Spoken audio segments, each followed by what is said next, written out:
I want you to try to visualize a specific kind of frustration for a second. Okay, I'm with you. So think about the last time you had to cross an international border.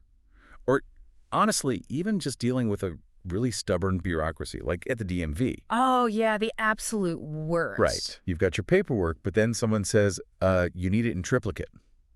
And you wait in 3 different lines. And you end up paying some random fee in a currency you barely have. Exactly. It's completely maddening. And that is just for you, one person trying to move a single car across one invisible line on a map. Yeah, just trying to get from point A to point B. Now, let's scale that up. Imagine you are trying to run a profitable supply chain.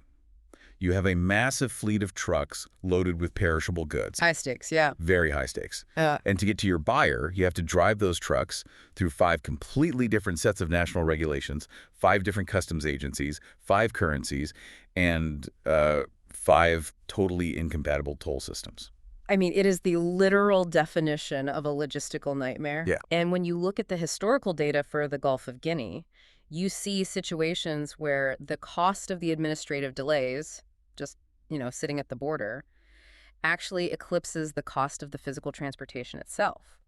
Wow, really? Yeah, a truck can burn more time and money just idling at a checkpoint than it does physically driving across the entire country. That is insane. And untangling that nightmare is basically the mission of our deep dive today. It absolutely is. Because we've got a stack of recent reports, treaties, and strategic blueprints concerning this monumental shift happening right now in West African infrastructure. Massive. We are exploring the formal establishment of this initiative called ALCoMA.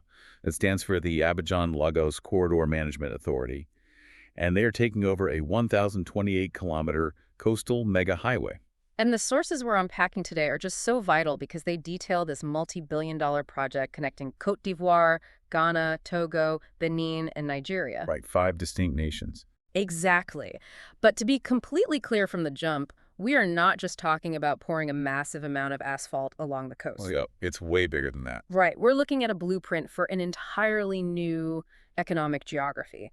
It is a real attempt to fundamentally redefine how global trade operates in this entire region. Yeah, I've been looking over these blueprints, and the scale is just, it's staggering. We are talking about a standard dual carriageway. So a 6-lane highway. A massive thoroughfare. Yeah, extending from Bingerville, which is right near Abidjan in Côte d'Ivoire. And it travels eastward, cutting right through Accra in Ghana, Lomé in Togo, Cotonou in Benin, and finally terminating in the massive metropolitan hub of Lagos in Nigeria. And when you actually map out those specific cities, you start to really grasp the economic gravity involved here. Oh, for sure. Because the 5 participating nations on this route account for more than 75% of the gross domestic product of the entire ECOWAS bloc. Wait, 75%? Yes, of the Economic Community of West African States. So by laying down this specific 1,028-kilometer route, they are basically attempting to physically link the isolated economic engines of the region into one continuous high-speed line. Okay, let's unpack this, because I've been trying to find a good way to visualize this for you listening. And I keep coming back to the idea of a massive corporate merger. Okay, I like that. Right. But instead of merging spreadsheets and software, these countries are attempting to merge physical geography. Yeah, exactly. It's like they're trying to create this unified megacity-style market, and the projections in these reports are just wild. We really are. They estimate this highway will generate a combined $16 billion in regional trade, plus about $1.3 billion in direct toll revenues for the 5 participating countries. And they're looking at a progressive opening starting in 2030. Right, and the master plan even includes designs for a parallel high-speed railway down the line. Which is incredible. But here is my hang-up with the merger analogy. In a corporate merger, the hardest part isn't changing the logo on the building. It's the culture clash. Oh, absolutely. It's getting 5 different HR departments to agree on a single payroll system. So how do you actually get 5 sovereign nations to agree on how to pave, run, and police a single road? Because you don't just find billions of dollars for a project like this in the couch cushions. No, you don't. And that culture clash is precisely why the African Development Bank, or AFDB, is so central to all these reports we read. Okay, that's their role. Well, what's fascinating here is that they are acting as the mandatory lead arranger. Okay. Their job isn't just to write a massive check and walk away. Their job is to mobilize investment capital and make this massive vision bankable for international investors. Okay, let's pause on bankable for a second, because that sounds like, I don't know, finance jargon for we hope we don't lose all our money. That's a fair translation. Right. So what does making a road bankable actually entail? Basically, it means structuring the risk. If you are a private investor or, say, a global pension fund, you might look at a 5-country highway and see 5 different opportunities for political instability to freeze your toll revenue. Which makes you not want to invest. Exactly. So the AFDB provides the technical assistance to build legal and institutional frameworks that are so rock solid, private and public money feels completely secure flowing into the asset. Oh, I see. Yeah, they ensure that if one country has an election or like a sudden policy shift, the highway just keeps running and the bonds keep paying out. Okay, so the funding is structured, I get that. But that still doesn't solve the physical reality of the border itself. Right. Let's play this out. It's super easy to design a beautifully bankable highway on a computer screen. But I want to know what happens to the actual truck driver. The guy on the ground. Exactly. Historically, the sources describe this region as suffering from severe border friction. And that friction is entirely about fragmented standards. Yeah. In the old system, one country might have freshly paved roads, right? But the moment you cross the border, you hit unmaintained BERT. Or the paperwork is totally different. Exactly. One customs agency wants everything submitted on a digital portal, and the neighboring agency requires physical paper stamped in 3 different offices. Oh man, I actually saw a crazy example of this in the notes regarding axle load regulations. Oh, yes, that's a classic one. If I understand this correctly, you could have a truck that is perfectly legal, properly loaded, and weighed in Benin. Right. But the moment it crosses the border into Nigeria, they use a completely different standard for how much weight is allowed per axle. That is a very real, very common scenario. So what happens? Well, the result is the driver literally has to stop at the border, unload a portion of their cargo onto a completely different truck, and pay double the transport fees just to stay legal in the new jurisdiction. Just across an invisible line. Exactly. That is the essence of border friction. That is just completely unsustainable. So how does ALCoMA actually fix that? Because the treaty they signed back in 2014, the Yamoussoukro Treaty, basically establishes ALCoMA as a supranational entity. Yes. From what I'm reading, the 5 nations are formally ceding oversight of this 1,028-kilometer stretch to a centralized governance board. Right. They are treating the route across 5 countries as a single logistics zone. But I want to know the mechanics of that. How does that actually work in practice? Well, the mechanics rely heavily on something called single window processing at modern border crossings. And that is paired with automated toll networks. Single window processing, okay. Yeah, instead of a truck driver pulling up to a border and visiting the agriculture inspector, then the immigration officer, then the customs broker, and then the security police, all in different buildings. Which takes days. Exactly.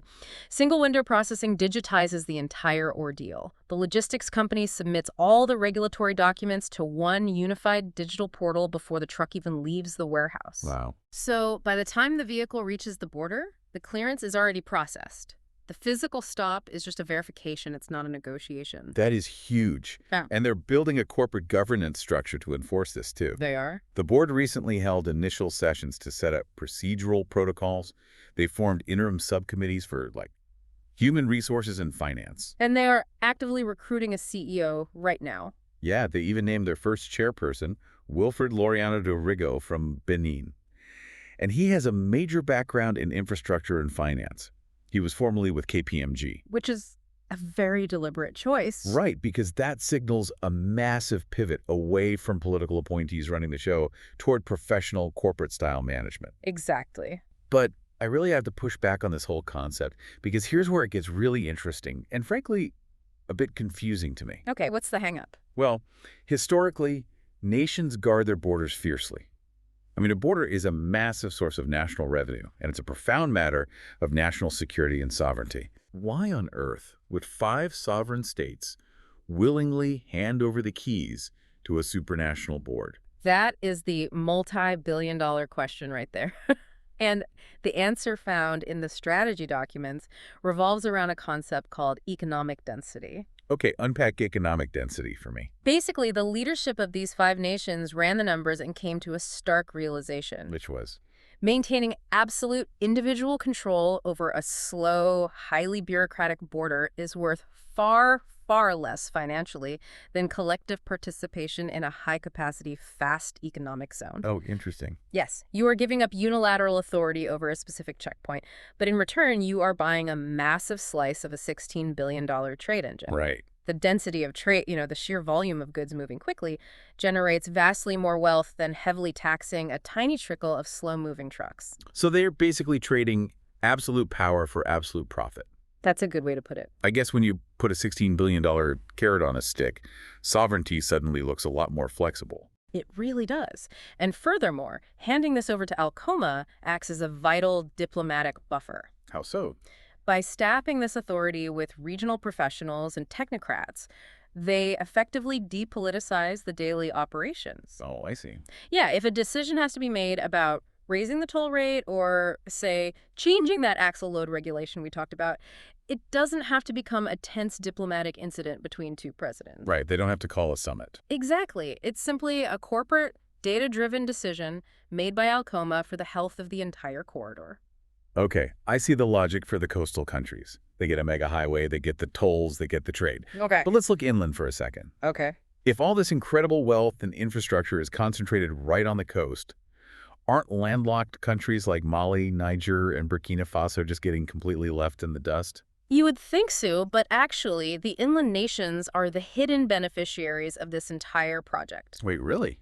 To understand why, you have to look at the African Continental Free Trade Area, the AFCFTA. It's this brilliant policy framework designed to lower tariffs and create a single African market. Right, we've seen that mentioned. But as several analysts in our sources point out, a trade agreement is just theoretical paper without physical infrastructure. Yeah, that makes sense. You can drop tariffs to zero, but if your goods rot while sitting at a border for 2 weeks, your business still dies. So the highway is essentially the physical enabler of the theoretical trade agreement. Precisely. And the planners aren't just paving a road here. They are building what they call a development corridor. A development corridor? Yeah. The strategy includes designated special economic zones, or SEZs, strategically placed along the route. Okay, let's clarify an SEZ. That's essentially a fenced-in geographic area where the trade and tax laws are different from the rest of the country, right? Like designed to attract foreign investment. Exactly. So a foreign company could set up a manufacturing plant inside an SEZ along the corridor.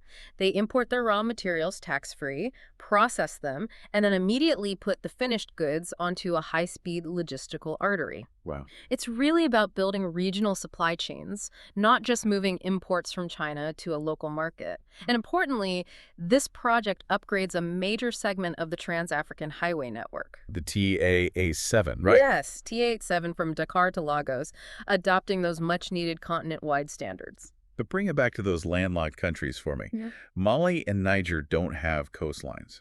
The reports explicitly mention they suffer from the tyranny of distance. Yes, they do. If I'm a farmer or a manufacturer in Niger, I am entirely at the mercy of the coastal states to export my goods.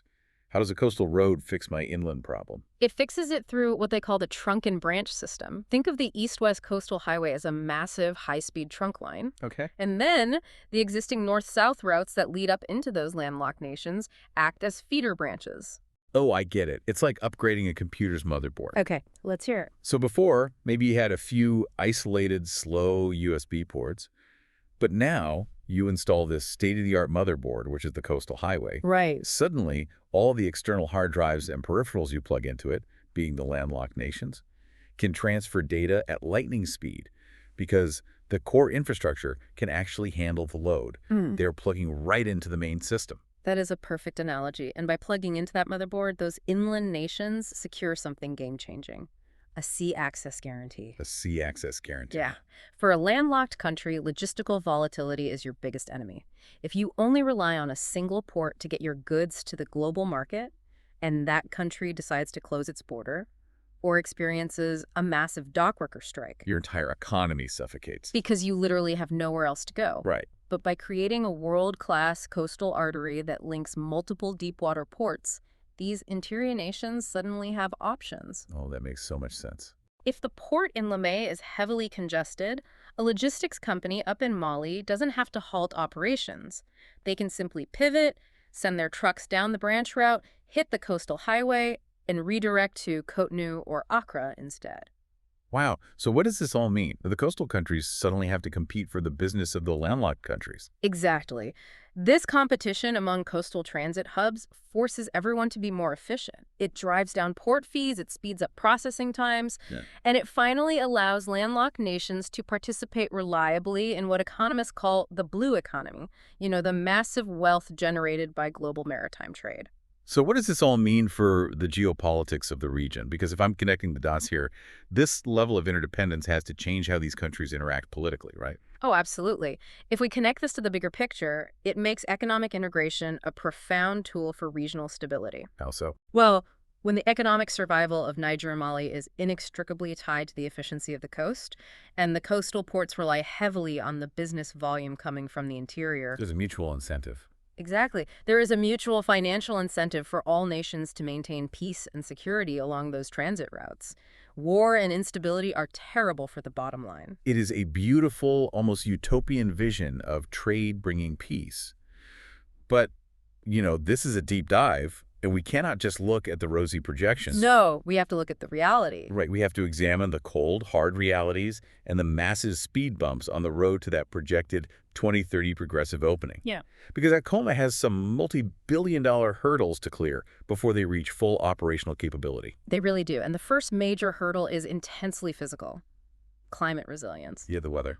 The entire Gulf of Guinea coastline is incredibly vulnerable to climate change.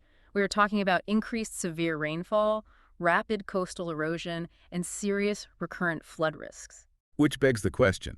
I hear the term green financing thrown around a lot of these reports. But isn't that often just a buzzword to make investors feel good? Like, how do you actually climate-proof 1,000 kilometers of asphalt? It goes far beyond buzzwords here. I mean, it's a matter of asset survival. The AFDB is prioritizing climate adaptation in the literal engineering of the road. Really? How? This means using highly porous asphalt formulations that can instantly drain torrential downpours rather than flooding out. Oh, wow. Porous asphalt. Yeah, and it means building elevated embankments in floodplains and even restoring coastal mangroves to act as natural storm buffers. You simply cannot build a $16 billion economic spine if it's going to wash into the ocean in a decade. No, of course not. That addresses the physical infrastructure. But there's a glaring human element here that we really need to unpack. Okay, let's get into it. I'm looking at this corporate governance structure, the automated toll networks, the single window processing. It sounds incredibly efficient. It does. But it also sounds entirely incompatible with the reality on the ground right now. Because these current inefficient border networks are sustained by small-scale, informal, cross-border traders. Yes, they are. And historically, the backbone of this trade has been women moving small batches of goods back and forth. That's right. So does a billion-dollar corporate-style mega highway just pave right over them? That is arguably the most delicate and critical balance the ALCoMA board has to strike. Because you are absolutely right. It's a huge risk. When you automate everything to capture $1.3 billion in corporate toll revenues, you risk completely displacing the informal economy. The reports explicitly state that the project must manage land acquisition and community displacement carefully. But how do they actually do that? Because saying you will manage it in a boardroom is very different from keeping someone's actual livelihood intact on the ground. Well, the mechanism for integration relies heavily on those special economic zones and designated trading hubs we discussed earlier. Okay, so bringing them into the zones. Right. The goal isn't just to build a highway that bypasses local communities. It's to build formal market infrastructure alongside the road. The strategy involves creating accessible commercial zones where these women traders can safely operate. That makes sense. Furthermore, it involves microfinancing and administrative support to help informal traders officially register their businesses. Ah, I see. The idea is to transition them into the formal system where they can utilize the single window processing for smaller freight loads rather than just locking them out entirely. That's the theory, anyway. But moving from an informal cash economy to a digitized, taxed, formal system is a brutal transition for anyone living margin to margin. That's not going to be easy, no. It's going to be a massive test for ALCoMA to ensure inclusive growth isn't just a talking point. And, on top of the local community issues, ALCoMA is going to have to manage the egos of the participating states themselves. Oh, the geopolitical egos, definitely. Because while they are cooperating on this road, these West African states often compete fiercely for the exact same international trade flows. Yes, the infrastructure competition is intense. You have massive, multi-billion-dollar national pride projects already underway. Like what? Well, Nigeria has the Lekki Deep Sea Port, right? And Ghana has the massive expansion at the port of Tema. These countries want ships docking at their ports, not their neighbors. Obviously. So ALCoMA has to walk a diplomatic tightrope to ensure that the corridor is viewed as a complement to these national megaports, feeding them traffic, rather than a tool that might siphon trade away to a rival country. Right. If Nigeria feels like the highway is just making it easier for companies to bypass Lekki and use Lomé instead, political support for ALCoMA could evaporate overnight. Exactly. So moving to full operational capability over the next few years is going to be the ultimate test of whether a supranational authority can actually hold national interests in check. It will require immense discipline from the governance board to keep the focus on regional prosperity rather than national scorekeeping. Which brings us back to you listening to this right now. You might be sitting in traffic halfway across the world thinking, I don't work in global logistics and I don't live in West Africa. Why does a 6-lane highway matter to me? That's a fair question. It matters because what we are looking at is the ultimate masterclass in solving a collective action problem.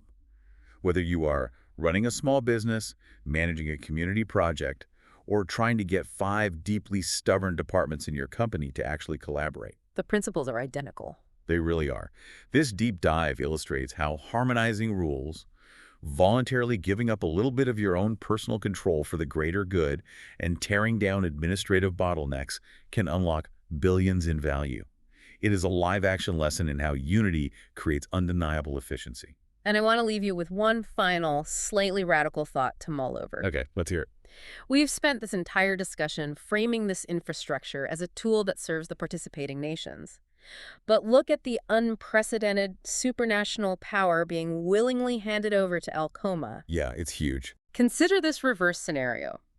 If a trade corridor becomes vastly more economically vital, more efficiently managed, and more powerful than the individual governments surrounding it, what happens to our understanding of country? Wow. Will the future maps of our world be drawn by logistical supply chains rather than traditional political borders? Does the infrastructure eventually become the state? That is a mind-bending thought to end on. Because the next time you find yourself stuck at a border checkpoint or drowning in paperwork and red tape at a government office, just remember, somewhere out there, 5 countries are attempting to pave over the red tape entirely. Literally paving over it. Yeah, building a single 1,028-kilometer fast lane to the future. Thanks for joining us on this deep dive, and we'll catch you on the next one.